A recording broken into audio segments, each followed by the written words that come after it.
کبھی ایسا ہوتا ہے کہ کوئی آدمی کئی سالہ سابقہ زندگی ایسی گزار چکا ہوتا ہے جس میں وہ نمازیں اس نے نہیں پڑھی ہوتی، اور اب اسے اپنی نمازوں کی طرف توجہ آتی ہے، لیکن اب وہ کھڑے ہو کر نماز پڑھنے پہ قدرت نہیں پاتا۔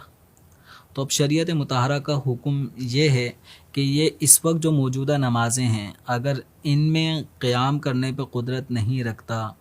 یا سجدہ کرنے پر قدرت نہیں رکھتا تو شریعت مطہرہ نے اس سے قیام ساقط کر دیا ہے، یعنی اس پہ قیام نماز کے اندر فرض نہیں ہوگا۔ فرض نماز میں، وتر میں اور سنت فجر میں قیام فرض ہے۔ اب اس سے قیام کا مطالبہ ختم ہوا، اب یہ بیٹھ کر نماز پڑھے۔ اب گزشتہ جو کئی سالوں کی نمازیں اس نے نہیں پڑھی، تو یہ بھی اس وقت کی جو موجودہ کیفیت ہے اس کے مطابق بیٹھ کر ادا کر سکتا ہے۔ البتہ جو شخص قیام پہ قدرت رکھتا ہو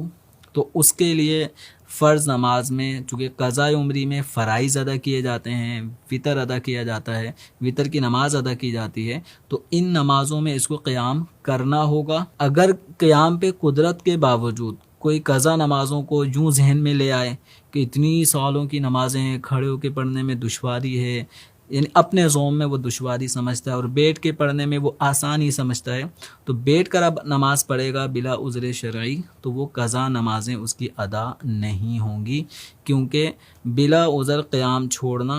گویا نماز کا ایک فرض چھوڑنا ہوا، اور نماز میں کسی بھی فرض کو بلا عذر